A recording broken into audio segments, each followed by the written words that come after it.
Hi, everybody, and welcome to this webinar. Whether you are watching it with us here or watching a recording afterwards, we're glad you're here. This is a part of a series of webinars: climate change, climate justice, climate action, the basics for churches. We did session 1 a couple of weeks ago, which was climate change, what's at stake. This is session 2, which is climate justice, who is most impacted. And next time, in 2 more weeks from today, will be climate action, what can we do?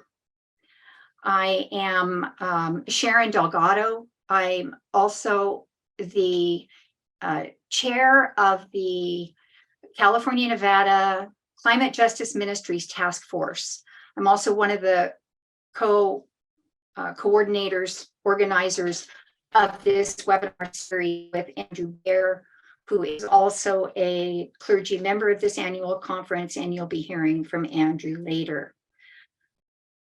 So tonight, climate justice, who is most impacted? And we're going to begin with a reflection with the Reverend Hubert Ivery, and then Reverend Hubert Ivery is going to give a presentation that's talking about how climate justice, racial justice, environmental justice, how those things are linked, because that's an important piece of what climate justice is all about and about who's impacted. So Hubert is a retired pastor and psychologist who lives in Richmond and attends Easter Hill United Methodist Church. He's co-founder of the Center for Intentional Inclusive Community, and his work includes intercultural training, spiritual coaching, and social activism. He also serves on the Climate Justice Ministries Task Force. Welcome and thank you for being here, Hubert. Thank you, Sharon, so much. Thank you. Hello, everybody. It's good to be here and to share with you. Thank you, Sharon, for the opportunity to share a few things about not only a reflection, but also a little about racial justice and how I think it intersects with climate justice. So what I want to share with you, it has to do with how we look at this work. All of us are in the work of justice. You know, we're in justice work, and over the years, I've come to see justice work as not only just work that we do, but also it's spiritual work. It's a spiritual practice, and that, by a spiritual practice, what I mean is that it embodies or embraces not only an upward dimension where we go from one level to the next, but it's also a process by which we can use to organize our work and organize our own personal space as we meditate and pray about how to move forward this work. And so I conceive of a spiritual practice as basically what can be, other ways to do this, but I see it in terms of like happening in 4 different levels, and you'll recognize these as I share them with you. One is that it happens on the level of the body, and so there's a physical element where we are sharing an environment with other creatures, other beings, and also the body can do various things. It senses, it interacts, it holds things, it moves. All those things are a part of what we do with our body. So the body is a physical reality. It holds all of our internal organs. It even holds our brain. Sometimes we forget that, but the brain sits within the body. And there's also a psychological element. So I'm just going to go ahead and share with you so that you have a little bit of graphic idea of what I'm talking about.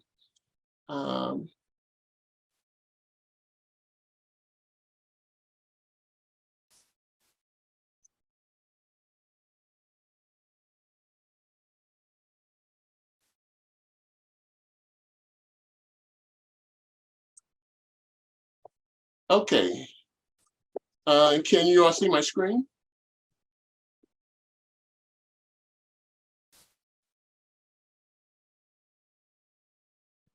Yes. Okay, and is my, let's see, is my toolbar there as well? See if I can move that. So the first level, as I was saying, is the body, and all of those things that associate with the body. The next level is see if I can, is the mind. And the mind, for me, is the psychological part as well. And so the mind we use to think and to organize time and space. And we can think in terms of the future, in terms of prediction. We can also learn things with the mind, and we can analyze things. So the mind is a very important part of what we do in terms of spiritual practice.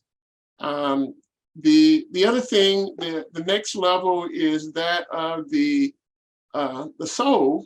And for me, the soul is that moral part of our being.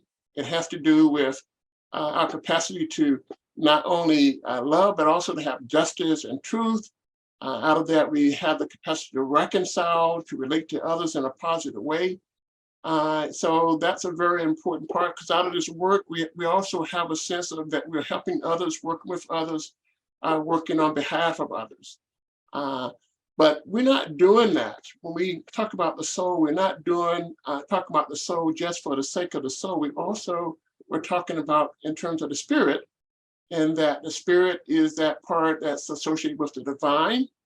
It's that part that enables us to have a sense of creativity, a sense of wisdom and truth. And I use this model, this spiritual model, because, for me, it's more foundational than religion sometimes. You can take this and also look at it in terms of religion, Christianity.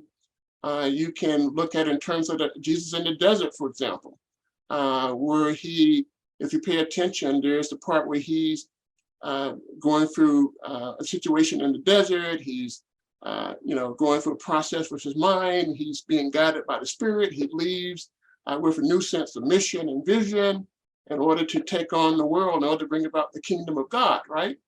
So we have the same process. So Jesus was doing his work as a spiritual practice. Prayer is not a spiritual practice in and of itself. I guess it could be, but it also could involve action and getting things done. So what I want to do is to lead you through a guided process where we actually will go through a process where we look at what it means to maybe use this, maybe before we're getting ready for an action or for a meeting. We can use a process similar to this to just find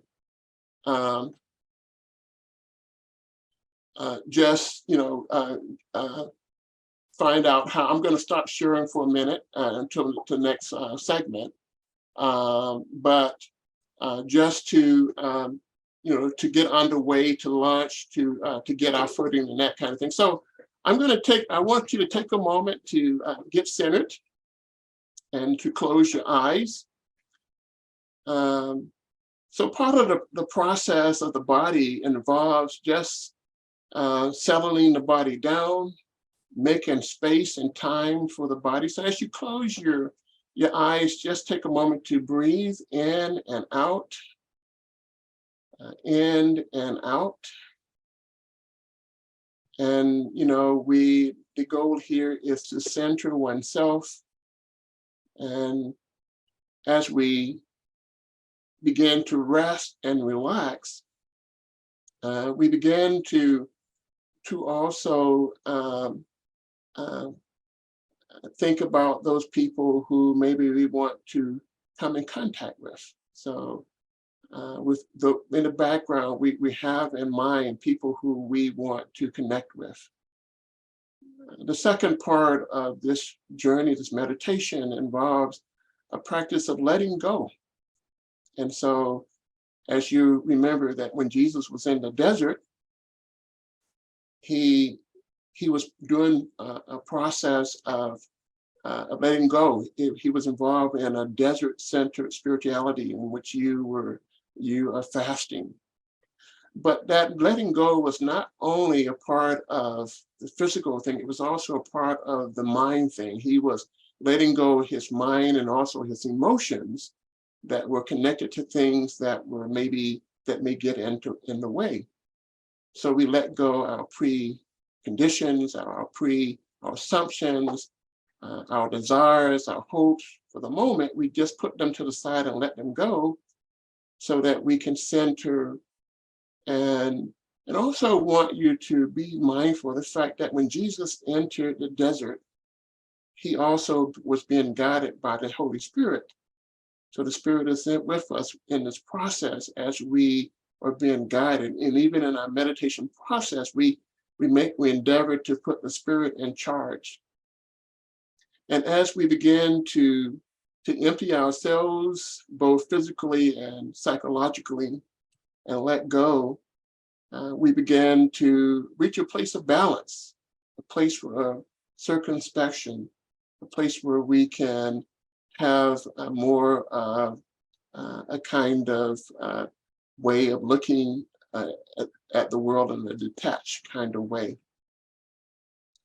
And as we do that, we begin to look to the soul, and we begin to once again to not only to open ourselves and in terms of what is true, what is needed, what are the moral questions, who am I doing this for, why am I doing it, for whom am I doing it? So the moral question is this the right thing to do? And the assurance for that always comes from the spiritual level. As we begin to contemplate on that, the Spirit leads us and gives us information, just like it gave Jesus information about what his mission would be. And so we also consider our mission. What is it that we want to accomplish? And what is it that we're hoping to do? And the spirit level is the highest level, is about where the vision comes from. But it's not only about where the vision comes from, but it's also about where the resources for the journey comes from. A place that we come back for renewal, but it's also a place of creativity and for empowerment. And so we recall that Jesus left the desert feeling more powerful, and he left the place where he announced his mission and vision with more sense of power and urgency. And another thing to consider as we are meditating and reflecting is that the journey, the spiritual, that justice as a spiritual practice is not about just getting to the spiritual part, but it's also about coming down the hill, coming down the mountain, so that we are endeavoring to be change agents. And so we take what we have, this new vision, and we begin to plan what we want to accomplish, and we begin to consider the people that we want to be allies with and bringing about this new thing that we're trying to make. And we begin to do actions that will bring about that change, whether it is trying to get new policy in place or trying to get people to vote for a bill. And so as we consider this journey then, this journey of going up the mountain, of letting go, of embracing new truth and a new sense of direction and mission and vision, we bring that to this meeting with the hopes of understanding more so that we can do more. Amen. Okay, so thank you all for sharing with me in that. I hope that you can find something of that would be helpful as you begin to have a spiritual practice around justice work. So I want to, the next part that I'm going to share with you has to do with where social justice intersects with climate justice. And there are some things that we share, and there's some things that we, that we do differently. So I'm going to share with you another slide set, and so that you will be able to have a kind of like a visual image of what I'm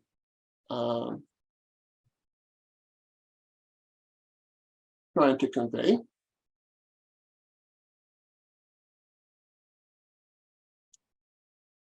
Okay, so I want to share with you on my screen, you see a little diagram that I have put together. I love to do Venn diagrams because they help me to think and to follow and to be logical. So you see that there are basically three circles. One at the top has to do with climate, and the other one has to do with natural and the man-made world, and the other one has to do with organic life forms. And in that space where you see the organic life forms, you see humans, and within those humans, there's another circle that says at-risk African Americans and others. So that, and then in the center there, you see that there is a little blue object there. And that's the place where we meet in terms of, how do we get things done, and what kinds of things that we need to do to get things done. And you see that there are also little arrows that kind of point in the direction.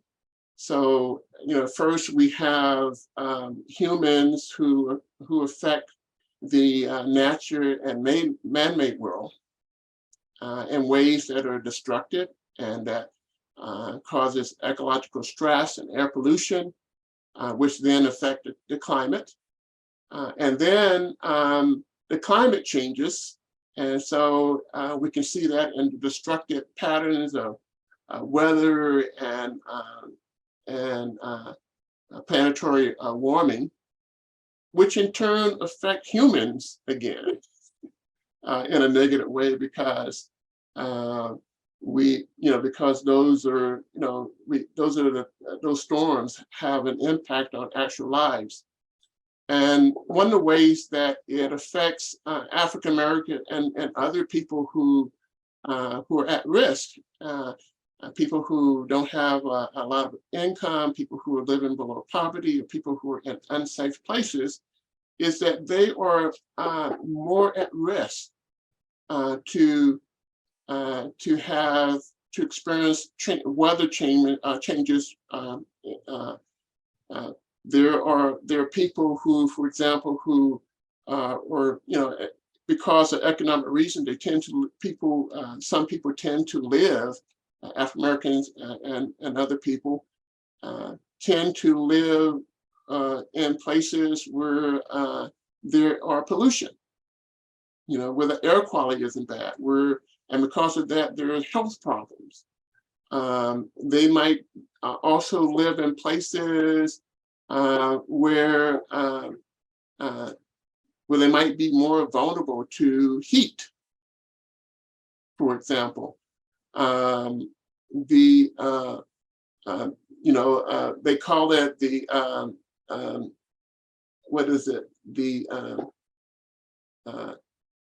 heat desert, where because the materials that the ground is made of reflects the heat and actually make it warmer. And so you are likely that people who don't have means are likely to live in places where there are fewer trees and that kind of thing. So this is the whole pattern. So we share in this work in terms of climate justice and racial justice, and that we have to address a number of areas to make change. And so So I want to highlight about 4 areas that we can address. And so I call these sources of control and action. So they're not only places where the power is held, but also places where we can have action. So the first one has to do with individuals, and so our actions, whether it's climate justice or racial justice, needs to be directed towards individuals. In one instance, in terms of helping to raise awareness, helping to shape personal belief, and raise the level of consciousness.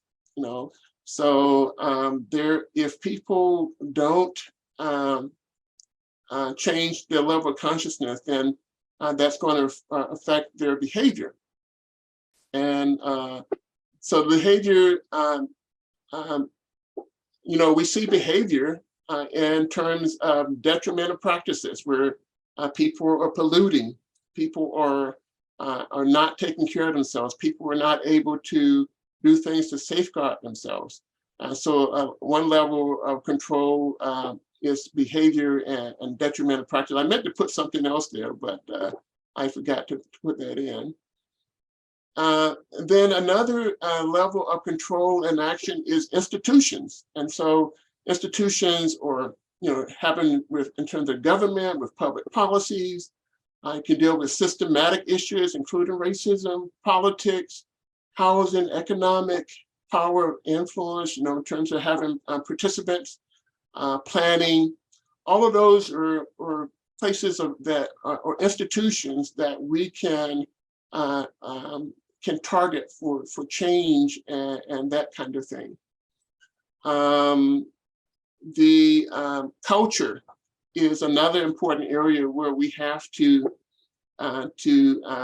target for action, and especially in terms of messaging. And we look at social media, how you get misinformation. There are collective attitudes and beliefs, which are part of what culture is. And then there are subculture dynamics and conflict, where one subculture has been pitted against another. And so these, we can see that right now in terms of left and right. And so they're getting different messages about what climate change actually is. And therefore, we aren't able to make headways. And finally, we look at some of the impact of climate. And so these are other ways that African Americans and other ethnic groups or other people who don't have a lot of means, these are some of the impacts. There's an economic burden. Sometimes jobs are not there, or jobs are impacted or taken away. We saw in the pandemic where a lot of people who were addressing the pandemic were people who were on the front lines. And so their jobs are either, may put them in risky situations, or they lost their jobs and couldn't get their jobs back.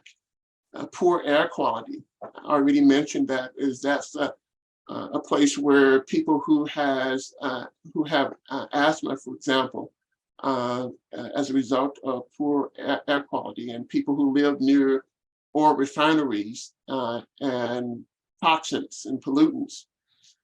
Access to resources. We know that people who have means almost always have access to resources that people who don't have means don't have. Vulnerability. Just because you don't have the means, that means you're going to be vulnerable in terms of where you live, in terms of getting the help you need when you need it, rebuilding after, we look at Katrina, for example, how the disaster there and how people were impacted because of where they live, but also after the storm was over, trying to get their lives back. Those people who were impacted the most had the hardest time getting resources to rebuild their lives. Exposure to pollution, protection, have someone to listen, to make changes, I've already mentioned about heat deserts, health problems. One area is water, not just in terms of consumption of water, but also in terms of marine habitat. When certain levels of chemicals in the water change, it makes it difficult for not only marine life, plant life, but also the animals to be able to live there. And of course, we're also counting on those marine animals for livelihood. Hubert, I hate to interrupt at all, but we're going to have to wrap up your segment. This Go ahead, wrap it up. This is the last one. Oh, okay. So the last thing that I want to say is that all we need to come together, and the way that we tackle these is through community action, and oftentimes that's through how do we pull people together and cooperate. And one of the best ways to do that is community organizing. So that's my my spiel, and thank you very much. Thank you so much, and I loved the reflection and that going deep and discerning and moving out into the social action from a deep place, and that was wonderful. And thank you for your analysis and your all that input that really kind of lays it out for all of us who are thinking about climate justice and environmental justice and like you say, justice of all different kinds. It's also interrelated. So thank you so much. And I'm next up, and I'm going to be talking, I'm going to give you an overview of climate justice and what does it mean. Not everyone knows what that term even really means. I've been in climate justice studies where it's not even defined. So first thing I do is I try to define it so that we can kind of all be on the same page with what we're talking about. So I'm going to share the screen, climate justice. So basically, when you talk about justice, you're talking about fairness, what's right, what's just. And this is kind of the overview of what we're talking about with climate justice. Right now, I'm looking at countries, not regions, but regions and communities, including within the United States. Of course, it's a similar picture, but this is the top section. I don't know if you can see it very well, but the high emissions are all in red. Those are the countries that have contributed the most historically to the greenhouse gas emissions that cause climate change. While those at the bottom are the countries that are most impacted by climate change. And so you can kind of see why people are saying, wait a second, this is unjust. It's not supposed to be this way, because those who are causing the problem are not as impacted as those who are experiencing that. This is a better map for those who are most vulnerable to climate change, so that it's an easier to picture. The darker colors are greater vulnerability. You can see some of the regions in Africa. You can see way over to the way over here, you can see the Philippines. And we're going to hear a little bit later on from Jeanelle Ablola about the Philippines. And I've got some slides about what's going on in the Philippines as well. So, but it's, and this annual conference has been very connected to the Philippines. And Jeanelle is the chair of the Philippine Solidarity Task Force. And plus the Philippines, it has a lot of United Methodists. That's who was kind of brought the message of Christianity. And so there's a strong connection. So for one thing, climate justice is justice for people living and working on the front lines of climate change. The front lines of climate change. Like the Maldives, who are losing their place. And in other, Micronesia, Melanesia, they say, we are not, sorry. I think I have this not, yeah, okay. We're going through a nice, fast pace here. This is the Philippines after Typhoon Haiyan or Yolanda. Here's another one. And here is Umpqua right there. In this, in the United Methodist Committee on Relief after that typhoon. Okay, this is a picture I want to get across that it's not just there are victims, there are people that are working, that are fighting, that are creating resilience in the different countries that are impacted. They're well aware of what's going on with climate change and that they are not the ones who primarily cause it. And so a lot of what people say, one of the slogans for climate justice is system change, not climate change. And you see that, and this is, yeah, you see the 1.5 degrees Celsius that we talked about last time, that it's that is well known that we're trying to stay at 1 degree Celsius, even in the Philippines. In the Philippines and in the areas of the world that are vulnerable. That's the point I'm trying to make, that we might not be as aware in this country about what the impacts of climate change and what's at stake and what needs to be done. But people that are in the most vulnerable regions often know well what needs to be done and what's going on. This is a family from Africa who are having to leave their home. Many people are actually having to flee their homes, sometimes to go back, but sometimes not. So globally, 10.3 million people were displaced by extreme weather from September 2020 to February 2021, 4 times more than by conflict. So we are really, upping the number of refugees, of climate refugees, because of extreme weather and the impacts of this the climate emergency, really. And this is, there are a lot of reports about how we could it's just going to be more and more climate migrants. And so I'm not going to talk much about this at all because Andrew's going to be talking about this. But that's why you hear the call, if you were at all aware of what was going on in the last COP, Conference of the Parties in Sharm el-Sheikh, Egypt, COP27, the climate conference. Loss and damage was the big demand. And it has been for a long time. And loss and damage, because they're saying we're experiencing loss and damage due to the impacts caused by, especially by the wealthier nations. This is, but it's also happening in the United States and in other communities in other developed countries.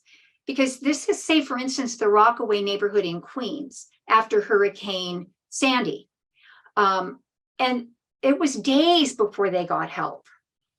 Not like what Hubert was saying, that there's resources for some, and then there are much fewer resources, less priority, less perceived political power. That's why we all need to band together.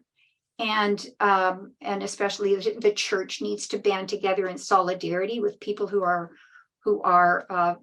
most vulnerable and who are actually leading the way. People on the front lines of climate change are in many ways leading the way in the direction of climate justice with some actually serious proposals, not smoke and mirrors, which is, we'll be looking at climate policies later on in this webinar series as well.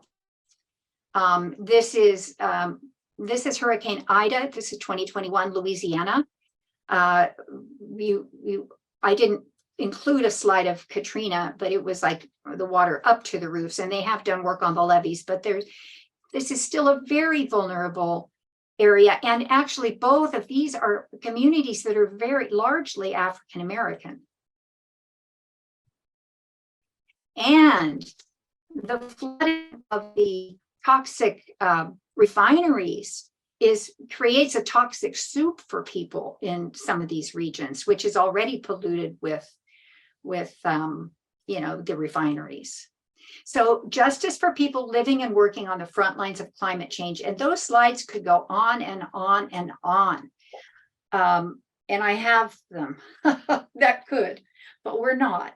It also is justice for people harmed by fossil fuel extraction, transport, or processing, because it's all part of the same, I don't know, gestalt, the same zeitgeist. It's the fossil fuel development process, the fossil fuel economy, what's caused by what is causing climate change is also causing great harm to people in the extraction, transport, and processing. So for instance, this is Nigeria, and Royal Dutch Shell's been there forever. And so what happens is we haven't been aware of it in this country for, in the many decades and decades, because it's called a sacrifice. It's called sacrifice zones. There are sacrifice zones. They're out of sight, out of mind, and the wealthy people can be perfectly comfortable and feel very clean going. You pump your gas, and the fossil fuel industry has been telling us there's no problem for decades, and that's kind of what happens. But these are folks that are active. Many of the people are working hard, and one thing that is well known is that environmental activists in these kind of regions, in the regions where the damage is really serious, and there are sometimes military dictatorships, and often supported by the wealthier developed nations, it can be very dangerous, and environmental activists are often killed. This is up in Canada, and these are tar sands, or you can call them oil sands. And look at the size of these. These are gigantic vehicles. See, they're just huge, and they make huge damage. And and this is what caused being really lax about the laws, and not honoring the laws of Canada, of the Indigenous rights of the people of Canada, is what caused a group called Idle No More to rise up. And now it is a global movement of Indigenous people that are in many ways leading the way toward climate justice. You've heard of Standing Rock, the Dakota Access Pipeline, Line 3 back in Minnesota, and different things, different struggles that are going on because of the damage that's being done to the regions. And what was happening was those tar sands were and are being transported to the United States, and often through the United States for export. And here's, like, for instance, the huge coalition of people, including a group called the Cowboy and Indian groups called the Cowboy and Indian Alliance, that were opposing the pipeline of those tar sands coming down.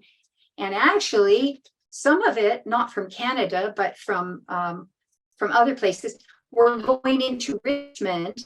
And the people of Richmond, I believe, stopped that refinery, said, no, you can't bring that dirty fuel in and expand the Richmond refinery for this.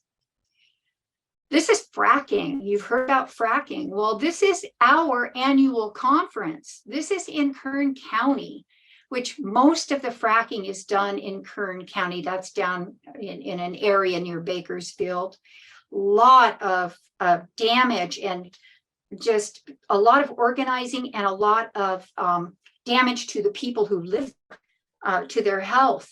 And it's like 80%, I believe, people of color So it's largely people of color. And here we have people, no fracking in my home, etc. And Richmond, I had to, because I knew Hubert was going to be sharing, this is the Richmond refinery. And yeah, it actually has flaring, which means you just burn off the fossil fuels, the oil or gas, and it goes into the air as becomes greenhouse gases. But also it has had fires. It has had at least one explosion, and I know it had sent people to the hospital. I think it was 2012. So, and there's a lot of community activism in Richmond, and people even come from across the bay in solidarity for actions. Keep it in the ground. That's a very common phrase in the movement for climate justice. Keep it in the ground. Protect our climate, water, and health. Don't go trying to figure out how to offset. And they're not saying don't offset. They're saying instead of all these kind of tricky ways to be able to have our cake and eat it too, or have our oil and also have a clean environment, no, we need to keep fossil fuels in the ground. We need to make quick changes to the fossil fuel economy, dramatic changes, quick changes, the same things that we talked about 2 weeks ago about what needs to happen, that needs to have a rapid transition. It also means generational justice. So climate justice, justice for people living and working on the front lines of climate change, for people harmed by fossil fuel extraction, transport, or processing, and it means intergenerational justice. We rise for our future. And this is, I think it takes roots. It's a group of young people from areas like Kern County, from down in the areas where they're doing a lot of that of extraction. And then the young people, you've read a lot probably or seen something about the young people. It's not just Greta Thunberg, it's so many young people. And this is in the Philippines, had to put in young people. And this is, let's see, 2 of these are my grandchildren. Actually, 3 of these are my grandchildren. And they were on all 4 corners, but I happened to choose this one. But it's a part of the Sunrise Movement. They formed a Sunrise Movement. And it means justice for all creation. Because Earth's wildlife populations have plummeted almost 70% since 1970. That's the year my daughter was born. That's a burden to carry. That's a burden for all of us to carry and to face it in a way that we can do so with spiritual strength, knowing that we can face it and that we can lament, that we can share with each other, and that God's Spirit is alive and working with us, because this is God's world, God's creation. And we now risk losing up to 50% of all land-based species in this century. And populations of marine vertebrates declined from 1970 also. I see I've got my slides set up and not in one consistent way, so I'll have to go back and fix that. But Save Our Earth, this was my little granddaughter. Nikayla is now 20. But this is back when Nikayla learned about climate change. And Save Our Earth, because children are so linked up with animals, with creation. And it was so striking to Nikayla that the polar bears, and she writes about the polar bears. And at the very end, it's like, save our earth, save our animals. And then you've got E for earth and A for animals. So the children care. And this is called, it's intergenerational justice, but it's very linked up with preserving the beauty and the sanctity and the abundant life that God has created. So I'm not going to play this right now. It's voices from a climate justice march that kind of gives you the tone of what it means. Climate justice, the demand for climate justice is about for people who are actually fighting for their lives, for their futures. So I just wanted to point this out, that United Methodist Women, now United Women in Faith, have been focused on climate justice for a long time, for maybe, well, quite a long time, but it was their main study for Mission U in 2015 and 2016. And I was a big part of that. I was the person who led that study in Cal Nevada Annual Conference. And I actually wrote the last part, which is what you can do. So, so that's what I wanted to share with you, just kind of a run through of what it means, what climate justice is about. And now Andrew is going to give you a much more in-depth, or a more in-depth look at these issues. Yes. We will have Excuse time. me. Yeah. Okay, that's a shock. There you go, Andrew. Thank you. Thank you, Sharon. Yeah, so I'm going to talk about climate justice in the context of global efforts to reduce our emissions, and we have to reduce them very quickly, of course. And I chose this image to look at. This one is by a Spanish artist named Isaac Cordal, or maybe it's Cordal, and it's called "Follow the Leaders." And this is a sculpture installation that he's brought to a variety of cities and different countries throughout Europe. I think it was in Colombia for a while, so all around the world. And it obviously conveys sea level rise happening while politicians, in this case mostly white older politicians from Europe perhaps, continuing to talk and talk and talk about climate change without any action. But when I've heard discussions about cutting emissions, a counter argument that I've heard when it comes to the United States making deep cuts to emissions is that it would be somehow unfair to the United States to cut its emissions, or to make promises to cut emissions, if other countries like China and India, China especially is right now the largest emitter of greenhouse gases. Why doesn't China also have to make these agreements? And this is a really good question. And the argument sounds fair at face value. And I want to discuss this a little bit.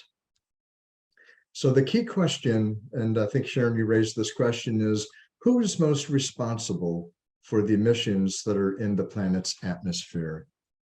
And another way to look at this question is to say, who is most responsible for climate change? It's a very important question when we talk about climate justice. So let's take a look at the next slide. And this is an important thing to keep in mind as we have these discussions about who's most responsible. When CO2 is emitted into the atmosphere, it hangs out there for a long time, for between 300 and 1,000 years. And there's still a small percentage of greenhouse gases that stay in the atmosphere thousands of years after they've originally been emitted. So the CO2 in our atmosphere that's responsible for climate change includes all of the CO2 that's been emitted since humans began emitting fossil fuels with the beginning of the use of coal in the mid-19th century. So the time frame that science uses, one of the ways to look at impacts is to look at what is our current level of CO2 accumulation compared to what they call pre-industrial times.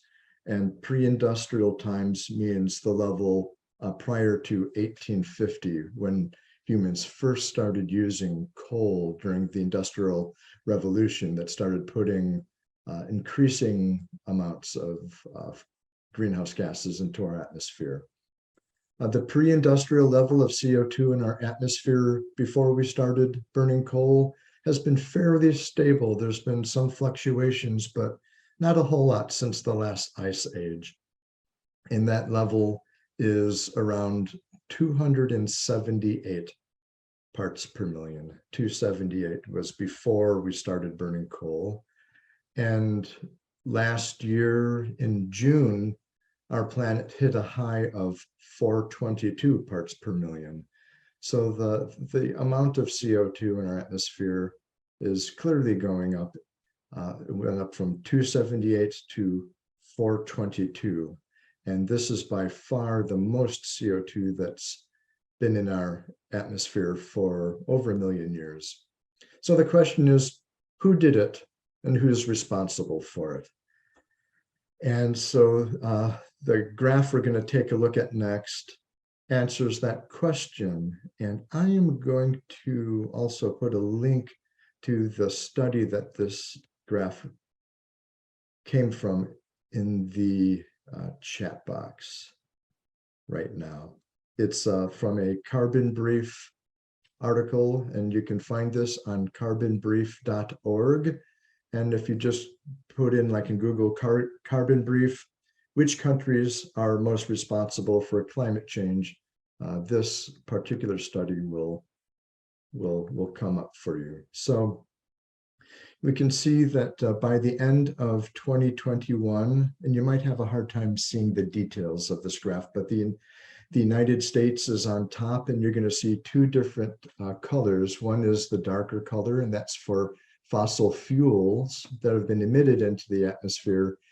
And the green bar is land that's been deforested to where it's no longer a carbon sink and leading to higher levels. So the top level is the United States, which has by far emitted the most fossil fuels since 1850.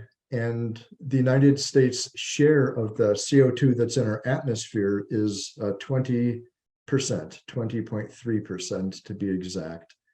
And I think we have about 4% of the Earth's population.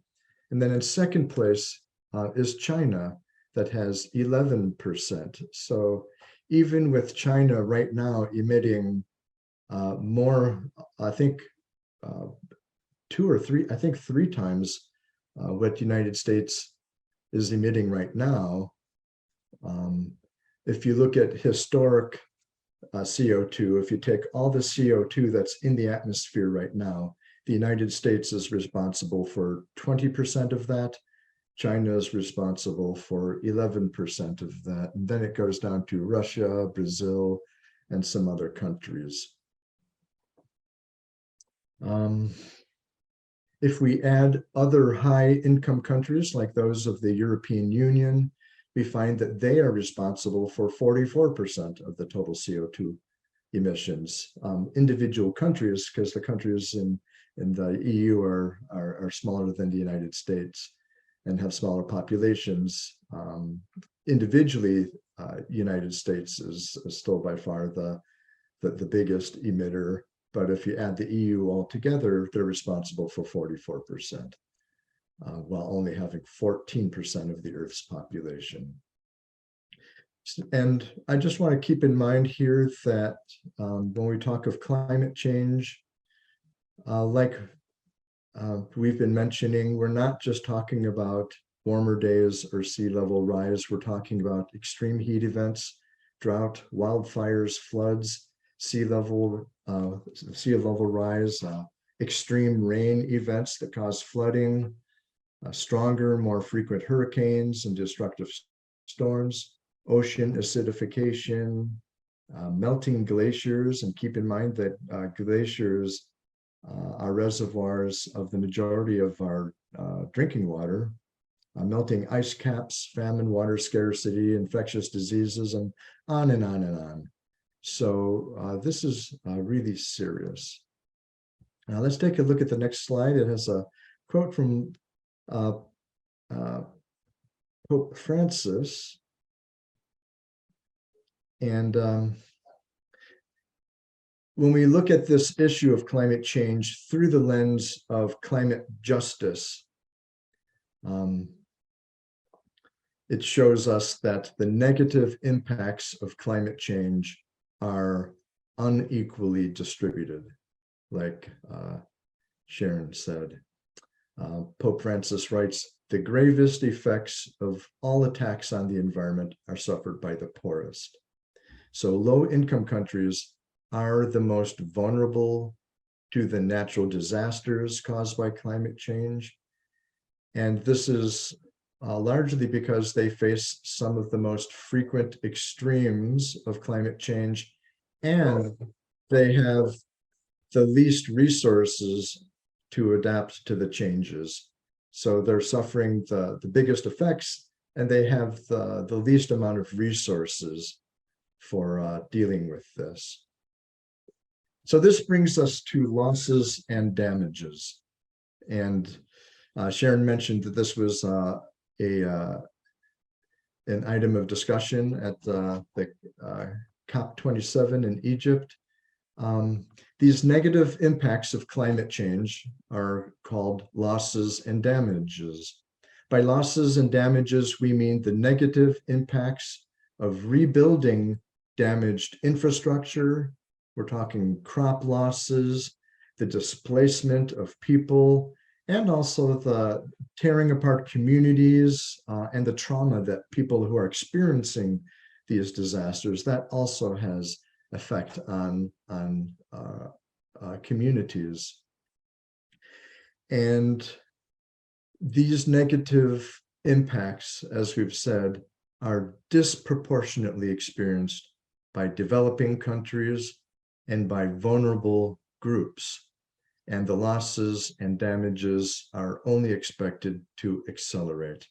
So again, just going back to that graph, we don't have to look at it now, but just keeping in mind that graph of who is responsible for most of the CO2 emissions that are in the atmosphere right now. It's the United States and other wealthy countries. And who are the biggest victims of climate change? It's the poorest countries. So this is important to keep in mind when we discuss climate justice. So at the 27th United Nations Climate Conference in Egypt, called the COP27, the parties agreed for the first time to establish a loss and damages fund. The establishment of this fund was a major demand by the more vulnerable developing countries, mostly in the global south. And the establishment of this fund has been called a breakthrough, and it's being celebrated as the major achievement of COP27. So, you know, there have been so many people advocating for this for so long now, and it finally got, you know, was voted by the members of COP27 to establish this fund. So one more slide, Sharon. As important as this agreement is, there's not a lot of details that have been established. In fact, pretty much most of the details are to be worked out in the future at this year's COP, which will be COP28. And, you know, we're talking these little details, this is a little sarcasm here, these little details like who's going to pay and how much, and how will the money be distributed. None of those details have been worked out. So they've basically approved the concept of a loss and damages fund. So my sense is that it's a good first step, and it's probably going to take a lot more people power to make this a meaningful fund that's really going to help.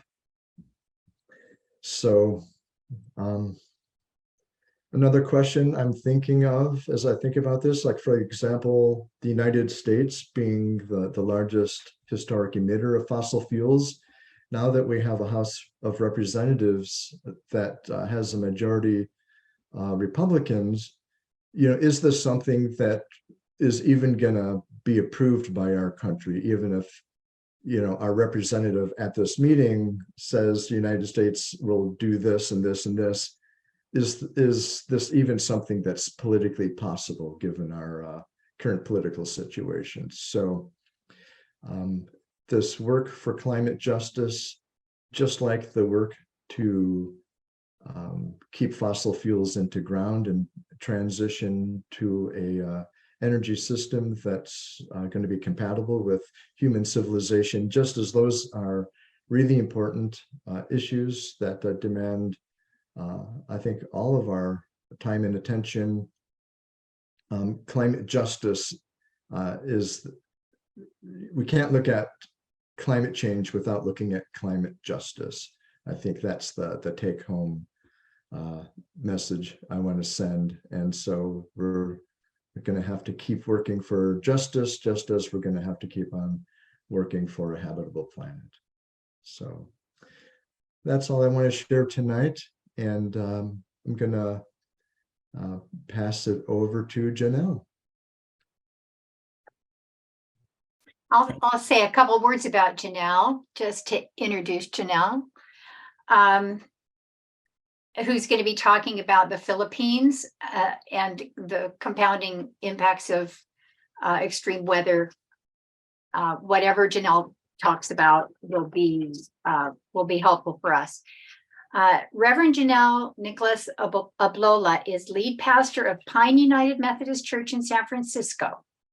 They're co-chair of the Cal Nevada Philippine Solidarity Task Force, board member of Network on Religion and Justice, and a member of the California Nevada Climate Justice Ministries Task Force.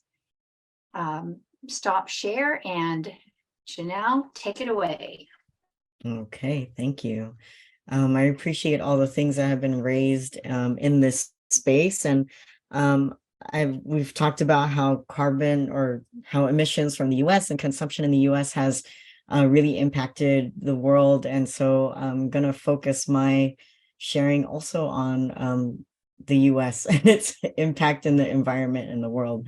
So being that I've been part of the Philippine Solidarity Task Force, where we have focused on response to human rights abuses, this is sort of the angle that I'm going to be sharing from. So I'll be looking at the past 10 years, in a really small time, the past 10 years of the environment and the U.S. presence in the Philippines, and how that all has been related to one another. And the reason why I'm going to go through 10 years is because hopefully you'll see sort of a pattern for how the U.S. has responded and how the Philippines and the Filipino people have responded as well. So to start us off, just want to recognize that the U.S. military is in the Philippines and in Philippine waters. And sometimes this has impact on, some of the environment around the Philippines. And so in January 2013, there was a U.S. Navy ship that ran into Tabataha Reef in the Philippines, which is a very vital reef in the world and for the world's ecosystem. And this damage that the U.S. ship caused to the reef impacted, it says here, 2,500 square meters of this UNESCO World Heritage Site. And the U.S., I think we're still waiting on, some, I guess, for them to pay fines and to actually, do something about the damage that was there.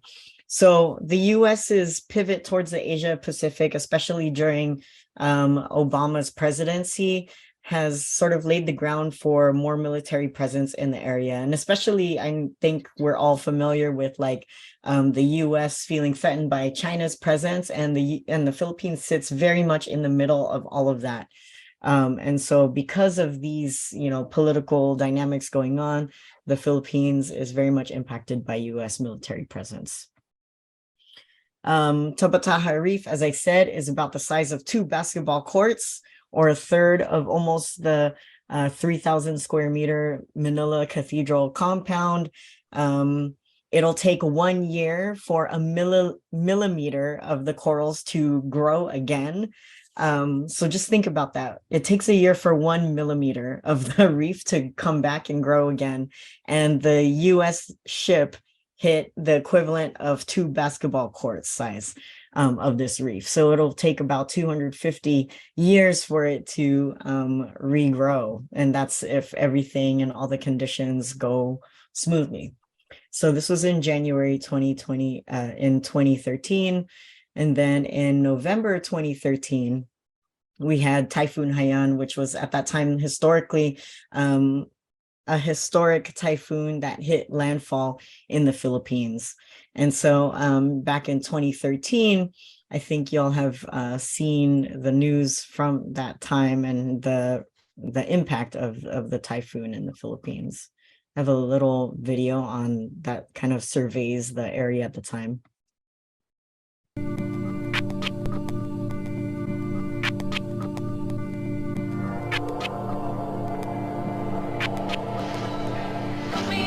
Train, send me back my home.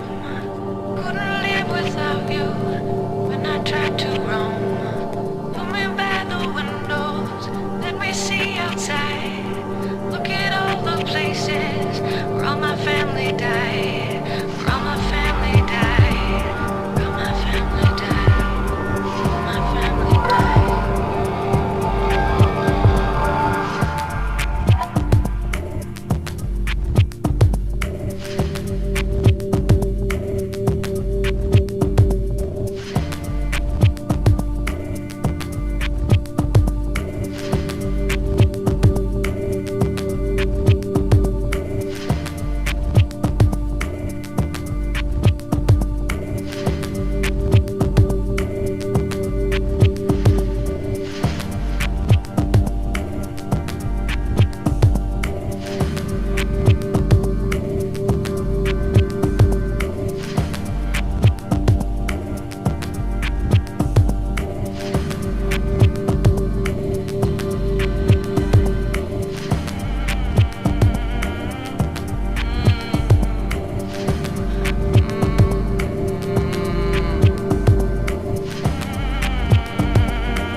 So that video was created in 2013, shortly after the storms hit the Philippines.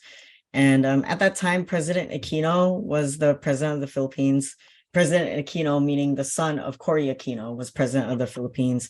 And he had lack of response at that time. They even stopped counting the casualties after the casualties reached over 6,000 because they just couldn't count them anymore. And the Philippine government stopped just stopped counting the bodies in order to just sort of downplay the severity of the destruction that happened. So the task force was able to visit one of the areas impacted by Typhoon Haiyan a year later, so a summer after that. And this is one of the shelters that have been constructed by NGOs in order to sort of help the displaced people, folks who have been displaced by the typhoon themselves, and these shelters, going in one of them, first of all, everyone's outside because the shelters were extremely hot. The roof was made out of metal, and we're talking about the Philippines, tropical climate. So folks were outside because it was hotter inside than it was outside. For some of these folks, in order to have these shelters, they were relocated about a 2-hour commute for some of them from work, meaning that it costs extra for them to have to go to work. And if they could afford it, they would be able to go to work, but some couldn't afford it. After the typhoon hit, the government ordered a 40-meter no-build zone from the coast inland, 40 meters where no residential dwellings could be built. And so there's a lot of controversy around that, because what does that mean for businesses? We know that tourism is a big thing in the Philippines as well. To displace people and then say that they can't rebuild where they were, and to say it's for the sake of safety is, I don't know, people question that a lot. When we were there, we had seen that NGOs actually created more complications for the communities. Some had arbitrary standards for relief shelters. For example, if you had 2 walls standing, you were not eligible for building materials in some cases. It is a peasant farming community. So for some folks, they weren't allowed to be able to go to those shelters if they had animals. So they would have to leave their animals behind. It was rough seeing these conditions. Because of the government neglect, and because of, even though there was worldwide, there was international response, like sending relief and everything like that, because of the inadequate response by the Philippine government, the Haiyan survivors organized and had came together in what's called People Surge, one of the biggest mobilizations at that time, in order to advocate for justice, in order to advocate for the relief and the support that they deserve and that the government is supposed to give them. So with Typhoon Haiyan, we have some of these, I have articles here, I could send them out later. So an article about the survivors coming together, also how the US military took advantage of that as well. During that time, under Obama's presidency, when US military was deployed to help in the aftermath of Haiyan, they also used that as an opportunity to increase military presence in general and to increase the military exercises that were happening between the Philippine military and the US military. And then meanwhile, here in the US, Filipinos, undocumented Filipinos, were calling for temporary protected status because, as you know, the Obama administration was deporting immigrants, undocumented immigrants, at a record high. It would harm the Philippines in multiple ways for them to continue deporting undocumented Filipinos. For one, they would be sending Filipinos back to devastated areas if they could even get there, if they were from that region. And also, it would cut the relief, the ability for Filipinos here to be able to send relief to the Philippines to help their families and to help rebuild after Typhoon Haiyan. Yeah. So we have, as I said, military presence, and we have record-breaking typhoons. We also have, we also have the extraction of resources in the Philippines by multinational corporations. In 2017, we were able to visit an indigenous area back, sort of in the northern part of the Philippines. And this corporation, Oceana Gold, which is an Australian-Canadian-owned company, primarily operates through open pit mining, underground mining in the area. They have full-scale operations. which started in 2013. 2 of the barangays or villages were wiped out because of the open pit mining. These villages were illegally demolished by Oceana Gold in 2008, and the area was converted into tailing ponds that leak chemicals into the community's river, into the Didipio River, and all of the rivers connected to it. So we met with families there, and they told us that their cattle would die upon drinking the water from the rivers connected to Oceana Gold's tailings ponds. Women would have miscarriages. Kids would have stomach aches because of drinking the water that used to be safe before Oceana Gold was there. So aside from the impacts on nature, the health center in the area also reported an increased case of respiratory diseases. Ever since Oceana Gold started their operations, contractual workers at Oceana get lower wages because they don't regularize their workers. There's no health care, no other benefits. If they die inside the mines, so people who work on the mines, if they die inside the mines, they only get a small pittance from the company. They have no right to form unions. If they question the management, they're easily fired because poverty is rampant. And so they take advantage of that poverty. So while we were in this area, so this is a picture of the open pit mining. So this is just the mining part. It's not where all the runoff and all that kind of stuff is accumulating and where the community is being impacted. This house has cracks in its foundation because of the blastings in the mine. So Oceana Gold, in response to complaints, said that it must be the building materials that were used to build the house, and it's probably not dangerous. So, they would kind of just play down the hairline cracks that would happen during the blastings that they would have in these mining areas. And Oceana Gold decided in 2016 to state, at least tell the village when the blastings would happen so that they could at least have a heads up and prepare in the ways that they could. And they only installed this board right here that would be the blast schedule because they noticed that NGOs were coming into the area and supporting the community. While we were there, we also met Ate Julie, who's the person in green right here, who's a fierce anti-mining advocate in Didipio. And she and some of the other mining leaders showed us how Oceana Gold took their water supply from the community, but helped to construct water pumps for the community. So these water pumps ended up drying up because Oceana's mine operations continued to deplete the water from the ground. So among other stories of disrespect to the community, like treating workers from the local area like second-class citizens, they were also forcing people there to work contractually. When it rains, Oceana Gold opens up a valve that releases water from 2 pipes, one releasing human waste and the other releasing toxic smelling waters. And these valves empty out into the community of Didipio and sometimes floods the area. And folks complain to Oceana Gold, but nothing has changed. So expenses for cleanup is on the homeowners. And it reminded me of, when I was there, knowing that the waste goes, first of all, that the water is taken from the community and then wastewater is dumped back into the community, just reminded me of illegal Israeli settlements that often empty out their sewage into neighboring Palestinian land. So the communities continue to stay and continue to resist and demand justice. So as I said, the task force started in response to the extrajudicial killings of human rights advocates, and these include environmentalists, indigenous people, and activists.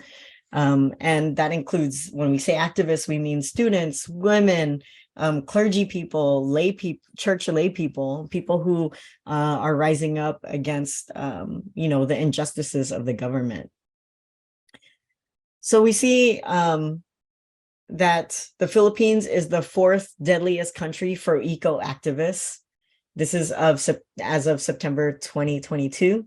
The Philippines remains the worst place for land environmental defenders in Asia.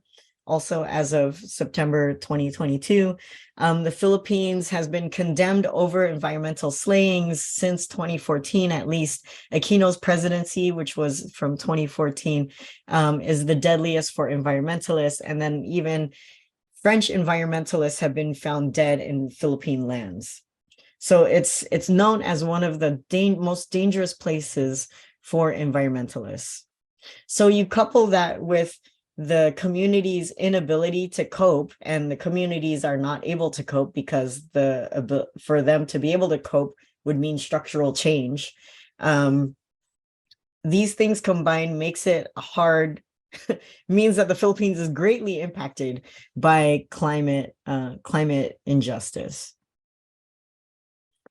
And so we have environmentalists who their main call is not just to, is not only about conservation or recycling, but their call also includes fighting US imperialism, making sure that US military is, acting in ways that are just and actually operates in ways for sovereignty for the people of the Philippines.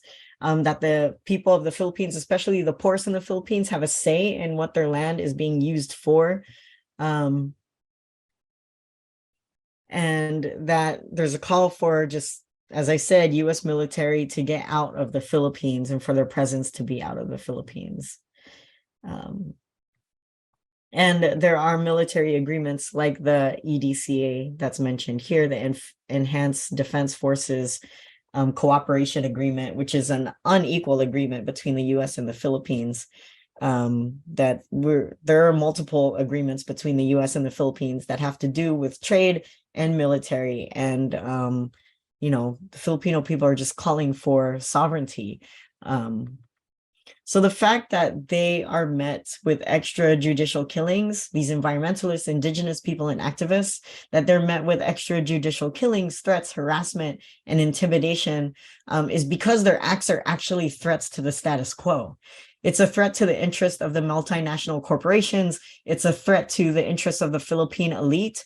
It's a threat to US interests in the Philippines and in the Asia-Pacific, the US interests in the Asia-Pacific region. So our focus on human rights is also an environmental issue, and it's also a human rights issue. We cannot separate them, especially in the case of the Philippines.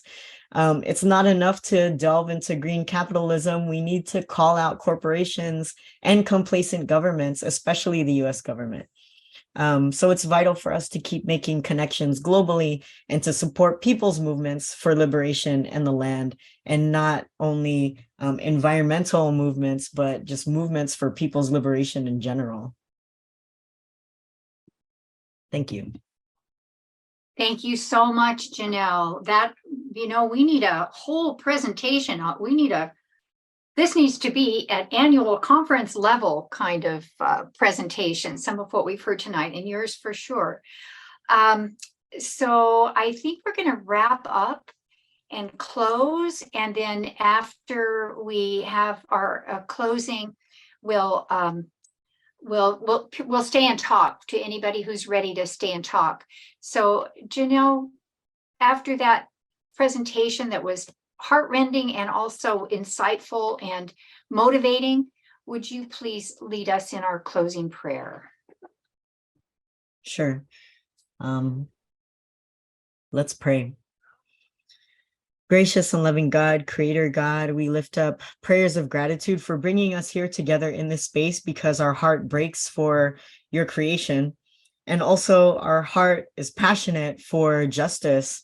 We know, God, that we can do what it takes in order to bring justice and wholeness in places where it's continuously being ravaged because of inequality, because of injustice, because of greed, because of unfair systems.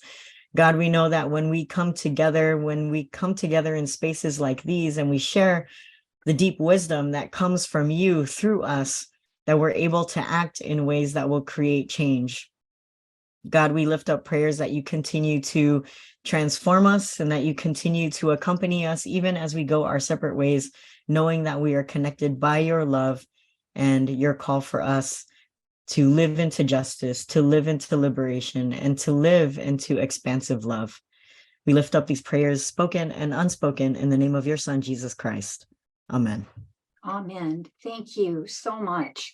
We are going to have our next webinar in 2 weeks. That's February 16th. It will be on climate action. What can we do? Because I'm sure by this time, after these 2 webinars, we're going to be wanting to talk about what can we actually do. And so we will be talking about that. If you want to be a part of the Climate Justice Ministries work of this annual conference in any way, feel free to contact us by email.